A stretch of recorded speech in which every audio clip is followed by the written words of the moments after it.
क्या हाल चाल है? बढ़िया एकदम। ठीक है, तो आज हमारी जो डिस्कशन रहने वाली है वो है ट्रायल बैलेंस के ऊपर, राइट। बहुत सारे स्टूडेंट्स को ट्रायल बैलेंस के अंदर बहुत सारे डाउट आ रहे हैं, लेकिन आज हम डिस्कस करेंगे ट्रायल बैलेंस से पहले जर्नल, फिर लेजर और फिर ट्रायल बैलेंस। ये सिर्फ 15 से 20 मिनट का वीडियो बनने वाला है, राइट। कितने मिनट का? 15 से 20 मिनट का वीडियो है, लेकिन इसको ट्रायल बैलेंस के साथ साथ मैं आपको जर्नल भी, लेजर भी और ट्रायल बैलेंस तीनों चीजें निपट जाएंगी और आपकी सारी चिंता खत्म, जर्नल की भी, लेजर की भी और ट्रायल बैलेंस की भी। लेकिन इससे पहले मैं आपसे जरूर एक रिक्वेस्ट करूंगा कि आप चैनल में जाएं और प्लेलिस्ट चेक करें। अकाउंट्स क्लास 11th के नाम से प्लेलिस्ट रेडी है, वहां पर आपको सारे journal, ledger, cash book, purchase book, subsidiary books, आपको सारे लेक्चर्स मिल जाएंगे। वहां देखोगे तो जर्नल और स्ट्रॉन्ग कैसे होगा वहां से आपको पता चलेगा। लेकिन आज के इस लेक्चर के अंदर मैं कवर करूंगा क्या? जर्नल भी, लेजर भी और साथ में ट्रायल बैलेंस, जो कि आज का मेन फोकस है हमारा, राइट। चलिए स्टार्ट करते हैं। सबसे पहले तो आज जो वीडियो है वो एक सबसे किस पर बेस्ड है? हम लेजर तो बनाएंगे, उससे पहले क्या बनाएंगे? जर्नल। तो जर्नल, लेजर और अल्टीमेटली हमारा जो आज का मेन टॉपिक रहने वाला है वो है ट्रायल बैलेंस। क्या चीज? Trial balance. क्योंकि एग्जाम में अगर कभी कोई क्वेश्चन आता है ना, तो वो नॉर्मली जर्नल से स्टार्ट होता है। पहले जर्नल एंट्रीज पूछी जाती हैं, जर्नल की मदद से लेजर अकाउंट्स बनाए जाते हैं और वो लेजर अकाउंट्स के जो बैलेंसेस होते हैं उसकी मदद से हम लोग ट्रायल बैलेंस प्रिपेयर करते हैं। ये बात ध्यान रखना। सबसे पहला जो स्टेप था अकाउंट्स में वो रिकॉर्डिंग ऑफ फाइनेंशियल ट्रांजैक्शन, जिसको हम जर्नल बोलते हैं। जैसे ही ट्रांजैक्शंस को रिकॉर्ड कर लिया, अगला स्टेप होता है उसे अकाउंट्स की फॉर्म में प्रेजेंट करना, जिसको हम लेजर बोलते हैं। और वो जो लेजर के बैलेंसेस होते हैं, जिसको हम बैलेंस सीडीज बोलते हैं, उन बैलेंसेस को हम ट्रायल बैलेंस में इस्तेमाल करते हैं, जैसे कि अभी हम करेंगे। ठीक है, चार छोटे छोटे मैं एग्जांपल लूंगा, उसी के थ्रू जर्नल, लेजर और फिर ट्रायल बैलेंस। आओ मेरे साथ। अगर मैं आपसे बोलूं कि मिस्टर एक्स ने बिजनेस स्टार्ट करा है, मतलब x started business with cash. X ने बिजनेस स्टार्ट करा है विद कैश। कितना पैसा लगा के? उसने बिजनेस में कितने पैसे इन्वेस्ट करे हैं? ₹1 लाख। ठीक है। सेकंड बात है परचेज गुड्स इन कैश 20,000। कितने? 20,000। 20,000 रुपए का माल खरीदे। और थर्ड है पेड रेंट। कितना? 30,000 का। और आखिरी ट्रांजैक्शन ले लेते हैं deposited cash into bank. Cash को जमा कराया किसके अंदर? बैंक के अंदर। बिजनेस ने कैश को डिपॉजिट कराया अपने बैंक में। कितना पैसा? मान लो 5,000। ठीक है, ये चार एंट्रीज के बेस पे जर्नल भी, लेजर भी और ट्रायल बैलेंस भी, और हमारी प्रॉब्लम ही खत्म, राइट। ठीक है, लेकिन मैंने आपको हमेशा कहा है जर्नल और लेजर और ट्रायल बैलेंस की अगर हम बात कर रहे हैं तो पहले अकाउंट्स के मेन रूल्स दिमाग में होने चाहिए, जो कि क्या है कि बिजनेस में अगर कोई असेट्स है, एक्सपेंस है या कोई लॉस है, अगर वो बढ़ता है तो डेबिट और वो घटते हैं बिजनेस के अंदर तो क्रेडिट। जब भी बिजनेस के अंदर असेट्स, एक्सपेंस, लॉस बढ़ेंगे तो डेबिट होंगे और एसेट्स, एक्सपेंस, लॉस अगर घटेंगे तो क्रेडिट होंगे। ये बेसिक जनरल रूल है। उसके बाद अगर कोई इनकम है या कोई कैपिटल है या कोई लायबिलिटी है बिजनेस की, अगर वो बढ़ेगी तो क्रेडिट और वो घटेगी तो डेबिट।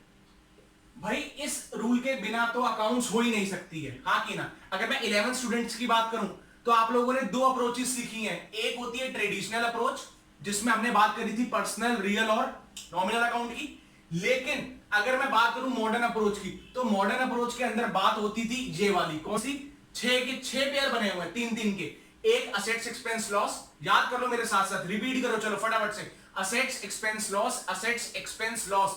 जब भी बढ़ेंगे डेबिट, जब भी घटेंगे बिजनेस के अंदर क्रेडिट। उसी हिसाब से इनकम कैपिटल लायबिलिटी जब जब बढ़ेगी क्रेडिट और जब जब घटेगी डेबिट। इसको तो बाय हार्ट याद कर लो, जिंदगी भर के लिए याद कर लो, क्योंकि इससे पीछा छूटने वाला नहीं है। अभी तो 11th में हम लोगों ने स्टार्ट करी अपनी जर्नी, लेकिन 11th, 12th, graduation, professional, accounts का एंड तक अगर जाओगे तब भी यही रूल्स फॉलो होने वाले हैं। तो ये बाय हार्ट याद कर लो, राइट। आओ जरा, अब सबसे पहला काम, ये मैंने ट्रांजैक्शंस लिख दी, हमारी फाइनेंशियल ट्रांजैक्शंस है, हाँ कि ना। अब इन फाइनेंशियल ट्रांजैक्शंस को सबसे पहले हमें जर्नल करना होता है। जर्नल मतलब ट्रांजैक्शंस को क्या करना होता है, रिकॉर्ड करना होता है। तो आओ जरा स्टार्ट करें। मैं यहां लिख देता हूं जर्नल एंट्रीज। ये अकाउंट्स का पहला स्टेप है। ये प्रोसेस ऑफ अकाउंटिंग की अगर मैं बात करूं तो अकाउंट्स का प्रोसेस चालू होता है जब हम ट्रांजैक्शंस को क्या करना शुरू करते हैं, सबसे पहले रिकॉर्ड। तो ये रिकॉर्डिंग ऑफ फाइनेंशियल ट्रांजैक्शंस है, रिकॉर्डिंग ऑफ फाइनेंशियल ट्रांजैक्शंस, ठीक है, उसी को हम जर्नल कहते हैं। आओ स्टार्ट करें। सबसे पहले number 1, x started business with cash. X started business मतलब ओनर, एक्स ओनर हुआ बिजनेस का, और वो बिजनेस में पैसा क्या कर रहा है, इन्वेस्ट कर रहा है। ये ध्यान रखना, जितनी भी अकाउंटिंग एंट्रीज, जितनी भी फाइनेंशियल ट्रांजैक्शंस हम रिकॉर्ड करते हैं, वो हमेशा किसके पॉइंट ऑफ व्यू से रिकॉर्ड करते हैं, सिर्फ बिजनेस के पॉइंट ऑफ व्यू से। कभी भी ट्रांजैक्शन किसके पॉइंट ऑफ व्यू से रिकॉर्ड नहीं होती, ओनर के पॉइंट ऑफ व्यू से कुछ भी रिकॉर्ड नहीं होता। इसी कॉन्सेप्ट को हम लोग बिजनेस एंटिटी कॉन्सेप्ट कहते हैं, कि बिजनेस अलग है और उसका ओनर अलग है, और सारी दुनिया भर की बिजनेस की सारी ट्रांजैक्शन किसके पॉइंट ऑफ व्यू से रिकॉर्ड होती है, बिजनेस के। कभी भी ओनर के पॉइंट ऑफ व्यू से रिकॉर्ड नहीं होती। इस कॉन्सेप्ट को हम लोग क्या कहते हैं, बिजनेस एंटिटी कॉन्सेप्ट। इसका मतलब there is a well, well मतलब पर्दा है, किसके बीच में, बिजनेस के बीच में और ओनर के बीच में एक पर्दा है, और सारी फाइनेंशियल ट्रांजैक्शंस सिर्फ और सिर्फ बिजनेस के पॉइंट ऑफ व्यू से ही बुक्स में रिकॉर्ड होती हैं, हमेशा, ऑलवेज, 100%, राइट। आओ, अब एक्स ने बिजनेस स्टार्ट करा, तो बताओ सारी ट्रांजैक्शन बिजनेस के पॉइंट ऑफ व्यू से अगर रिकॉर्ड होनी है तो बिजनेस में कैश आया कि नहीं आया, बिल्कुल। एक्स ने जैसे ही पैसा इन्वेस्ट करा तो बिजनेस का कैश क्या हो गया, बढ़ गया। और कैश हमारे लिए क्या है, असेट।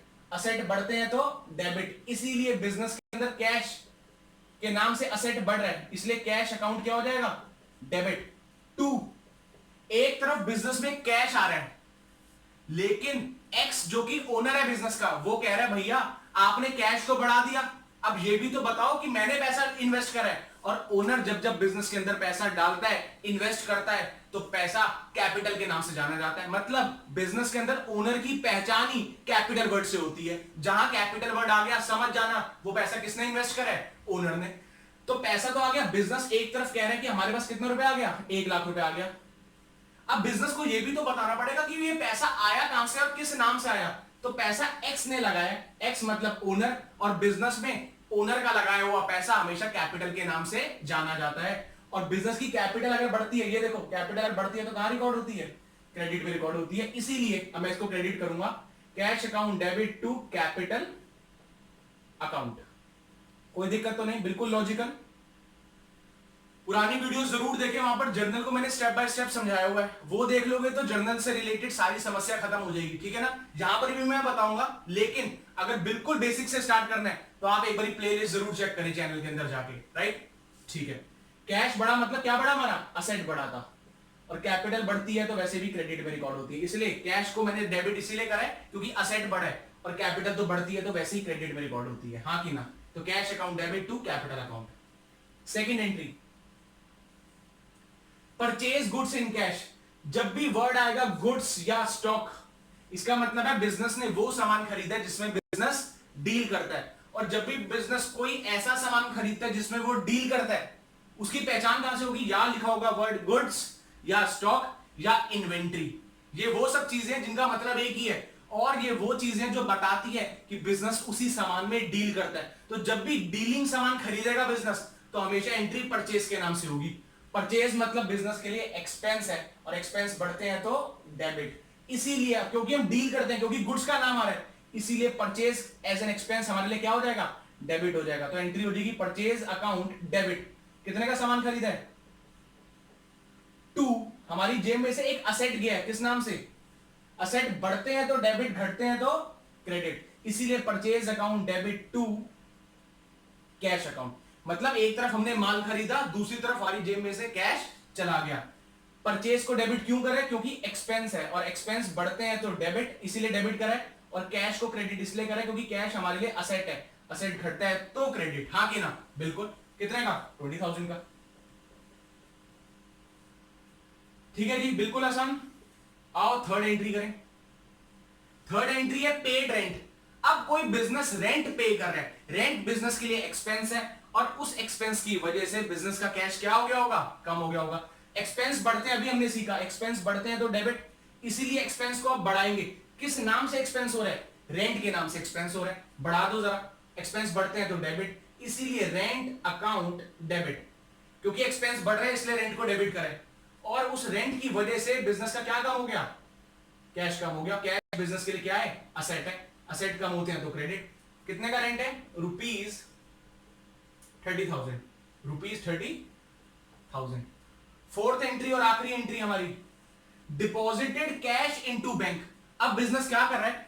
जो उसे पैसा रिसीव हुआ सेल करके, तो वो पैसे को अब वो बैंक में डिपॉजिट करा रहा है। बड़े ध्यान से समझना, कुछ पैसे हैं 50,000 मान लो, चलो 5,000 का कैश हमारे पास है, हमने रिसीव कर लिया, अब हम उसे बैंक में जाके जमा कराने की बात कर रहे हैं। खुद बताओ, जब हम अपने पैसे को, बिजनेस जब अपने कैश को जमा कराएगा बैंक के अंदर, तो बैंक बिजनेस का क्या है? असेट है, तो बैंक बढ़ जाएगा और जो कैश है वो क्या हो जाएगा? ऑब्वियसली मैं जैसे अपने पैसे को बैंक में जमा कराता हूं तो मेरा बैंक का खाता तो बढ़ जाता है और मेरा कैश क्या हो जाता है? कम हो जाता है। तो बस जो असेट बढ़ रहा है उसे डेबिट कर दो, क्योंकि रूल है असेट बढ़ते हैं तो डेबिट और असेट घटते हैं तो क्रेडिट। तो कौन सा असेट बढ़ रहा है हमारा? जब हमने कैश को डिपॉजिट कराया बैंक में तो मेरा बैंक बढ़ गया होगा, हाँ कि ना?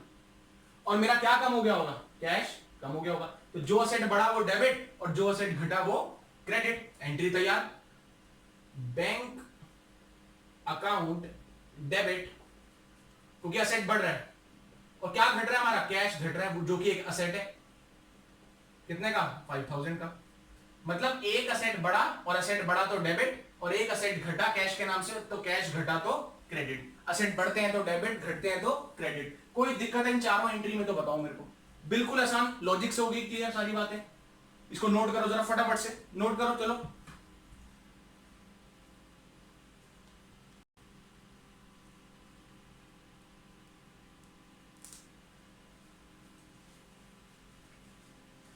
ठीक है, अब हम क्या करेंगे? अब हम बनाएंगे लेजर अकाउंट। कौन से अकाउंट? Ledger account. बड़े ध्यान से देखना, अब हमारी तैयारी रहने वाली है लेजर पर।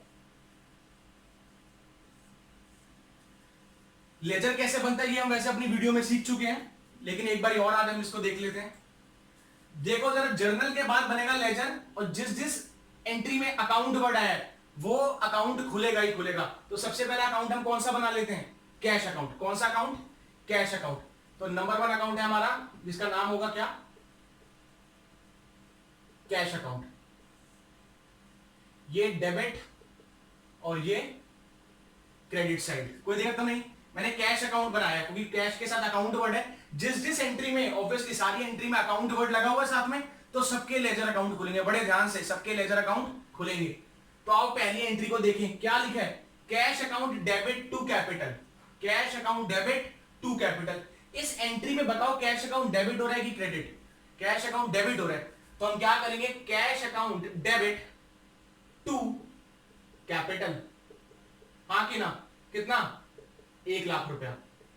ठीक है जी, बड़े ध्यान से देखो, मैंने कोई नई चीज नहीं करी। कैश को क्या करना था? कैश अकाउंट को डेबिट ही तो करना है। ये देखो, कैश को क्या कर रखा है हमने? डेबिट। तो बस cash account debit to capital. अभी भी मैंने कैश अकाउंट को डेबिट ही करा है, लेकिन अब मैं उसे रिकॉर्ड नहीं कर रहा, अब मैं उसे लेजर की फॉर्म में, अकाउंट्स की फॉर्म में शो कर रहा हूं, हाँ कि ना? बिल्कुल। और देखो कैश से रिलेटेड कोई इंफॉर्मेशन ये रही, लेकिन सर इस एंट्री में तो purchase account debit to cash हो रखा है। टू कैश का मतलब बताओ, कैश डेबिट हो रहा है कि कैश क्रेडिट हो रखा है? सर कैश क्रेडिट हो रखा है। कैश क्रेडिट मतलब कैश क्रेडिट हो रखा है। तो यहां पर बाय परचेज, हो गई बात खत्म। कितने का माल खरीदा था? कोई दिक्कत तो नहीं। जहां कैश डेबिट हुआ मैंने कैश को डेबिट करा, कैश यहां पर क्रेडिट हुआ तो मैंने कैश को क्रेडिट करा और बाय परचेज लिख दिया। कोई दिक्कत तो नहीं है। पोस्टिंग कर रहा हूं मैं, एक्चुअली जर्नल एंट्रीज को पोस्ट करना ही तो लेजर कहते हैं, हाँ कि ना? और देखो थर्ड एंट्री में rent account debit to cash, तो टू कैश का मतलब है कैश डेबिट नहीं, कैश क्रेडिट हो रहा है। कैश क्रेडिट हो रहा है किस नाम से? बाय रेंट के नाम से, हाँ कि ना? कितना रुपए का? 30,000 का। और देखते हैं, यहां देखो फटाफट से, फिर से bank account debit to cash account, तो कैश डेबिट नहीं, कैश क्या हो रहा है? क्रेडिट हो रहा है। तो कैश क्रेडिट हो रहा है, तो बाय बैंक, बाय बैंक। कितना रुपया? और वैसे भी अगर मैं आपको इस रूल के हिसाब से बताऊं तो कैश हमारे लिए असेट है। असेट बढ़ते हैं तो डेबिट, घटते हैं तो क्रेडिट।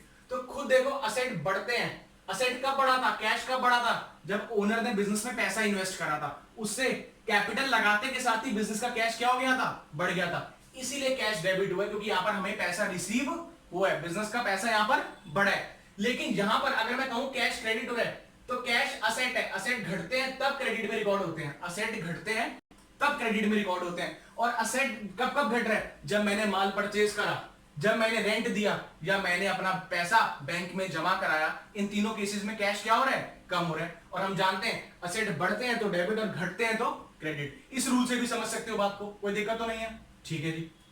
अब देखो बड़ी साइड कौन सी, डेबिट साइड। मैं टोटल कर लेता हूं इसका 1 लाख।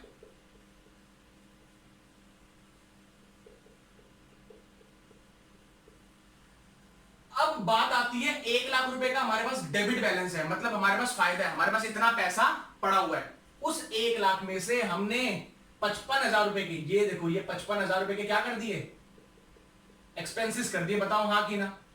आज भी अगर मैं कहूं मेरे पास 1 लाख रुपया पड़ा है और उस 1 लाख में से मैंने 55,000 के एक्सपेंसेस कर दिए हैं, तो बताओ जरा, बताओ आज भी मेरे पास कितना पैसा पड़ा हुआ है। आज भी मेरे पास 45,000 का कैश बैलेंस पड़ा हुआ है, कैश का बैलेंस पड़ा हुआ है, बैलेंस ही तो पड़ा हुआ है।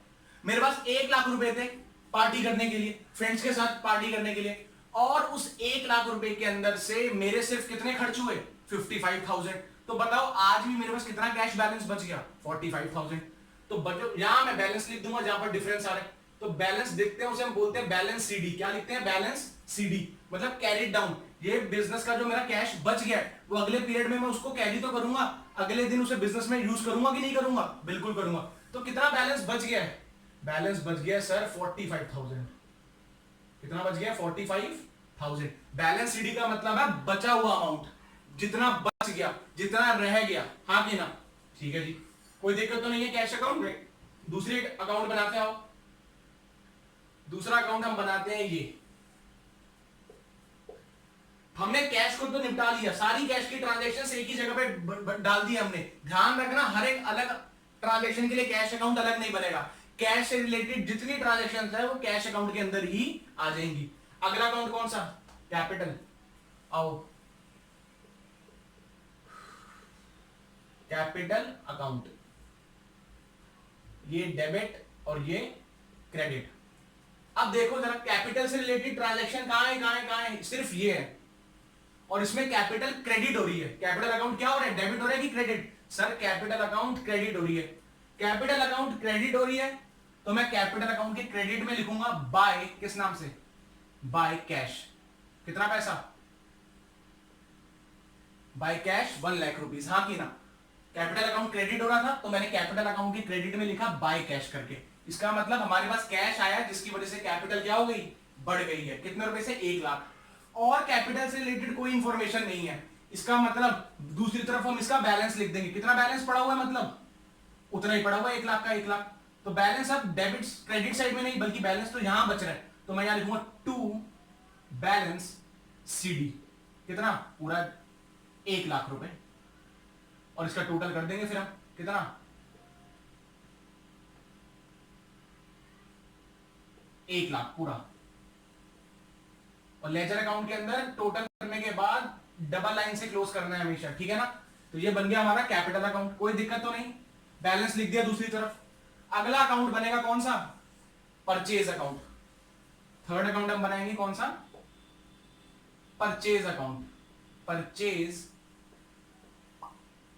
अकाउंट, फिर से वही काम, ये डेबिट और ये क्रेडिट। आओ जरा मेरे साथ साथ देखो, परचेज अकाउंट डेबिट हो रहा है कि क्रेडिट हो रहा है, परचेज अकाउंट सर डेबिट हो रहा है। Purchase account debit to cash, तो purchase account debit to cash, to cash कितने का, 20,000 का।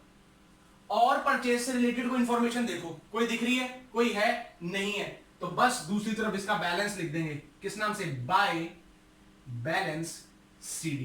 कितना, 20,000, 20,000। और एंड में इसका टोटल कर देंगे।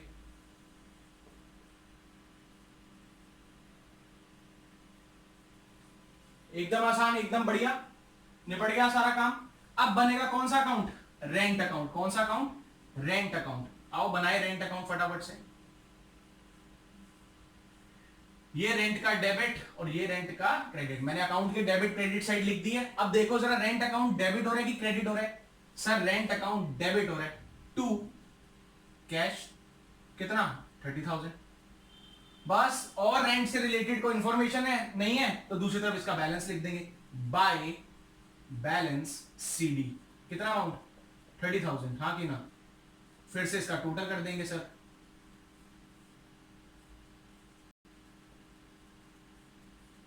कोई दिक्कत? बिल्कुल आसान, वेरी गुड। अगला और आखिरी अकाउंट सिर्फ और सिर्फ कौन सा? बैंक का बचा है। बना लेते हैं।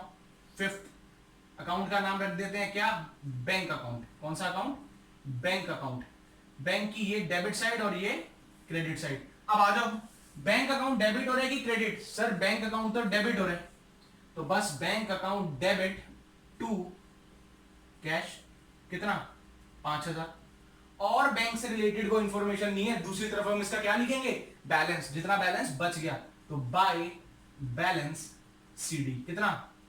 5,000। और एंड में इसका टोटल कर देंगे 5,000 और 5,000। ऐसे करके मैंने लेजर अकाउंट भी बना दिया और उसके बैलेंसेस जो बच गए वो लिख दिए। अब क्या होगा? मैंने बैलेंसेस लिख दिए, मैंने जर्नल एंट्रीज कर दी, मैंने लेजर बना दिए। अब बात आती है जो कि आज का मेन टॉपिक था, वो था ट्रायल बैलेंस। वो था ट्रायल बैलेंस। तो बस अब हम लोग ट्रायल बैलेंस पर काम करेंगे और अपने काम को निपटाएंगे।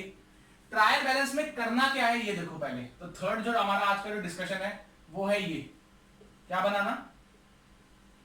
Trial balance. देखो भाई, सबसे पहले हम लोग ट्रांजैक्शंस को रिकॉर्ड करते थे जिसको हम जर्नल बोलते थे। उन रिकॉर्डेड ट्रांजैक्शंस थे, मतलब with the help of journal entries हम लोग लेजर पोस्टिंग करते थे। और अब लेजर के बचे हुए बैलेंसेस की मदद से हम लोग बनाएंगे ट्रायल बैलेंस। तो ये चेन है। सबसे पहले क्या? जर्नल के थ्रू लेजर और लेजर बैलेंसेस के थ्रू ट्रायल बैलेंस। इसीलिए मैंने आपको सिर्फ ट्रायल बैलेंस के बारे में वीडियो नहीं बनाई, मैंने ट्रायल बैलेंस के बारे में नहीं समझाया। मैंने पहले जर्नल, फिर लेजर और उसके बाद ट्रायल बैलेंस। आओ जरा, बड़ा आसान है। सबसे पहले पर्टिकुलर्स, यहां पर डेबिट बैलेंस और यहां पर क्रेडिट बैलेंस। हाँ कि ना? पहली बात और पहला अकाउंट, पहला अकाउंट हमारा कौन सा अकाउंट है? Cash account. अब बात आती है कि कैश है क्या हमारे लिए? वैसे कैश हमारे लिए वैसे भी असेट है, और अगर बिजनेस में असेट बढ़ के दिख रहा है तो वैसे भी कौन सी साइड में दिखता है? डेबिट में। इसीलिए कहा जाता है asset has debit balance. Assets का कौन सा बैलेंस होता है? डेबिट बैलेंस होता है, क्योंकि जब भी असेट कभी भी बढ़ के दिखेगा बिजनेस में तो वो डेबिट में ही दिखेगा। और वैसे भी देख लो अब जरा, कौन सी साइड कैश अकाउंट की कौन सी साइड बढ़ी थी? 1,00,000 रुपए से डेबिट साइड बढ़ी थी। और क्रेडिट के अंदर तो सिर्फ टोटल कितना बच रहा था? 55,000। और फिर बैलेंस हमने कितना लिख दिया? 45,000। बड़े ध्यान से देखना, कैश अकाउंट के डेबिट के अंदर कैपिटल कितना दिख रही थी? 1,00,000। और क्रेडिट के अंदर ये तीनों चीजें मिला के, परचेज मिला के, रेंट मिला के और बैंक मिला के सिर्फ कितना बन रहा था? 55,000। तो 45,000 का बैलेंस बच रहा था कौन सी साइड में?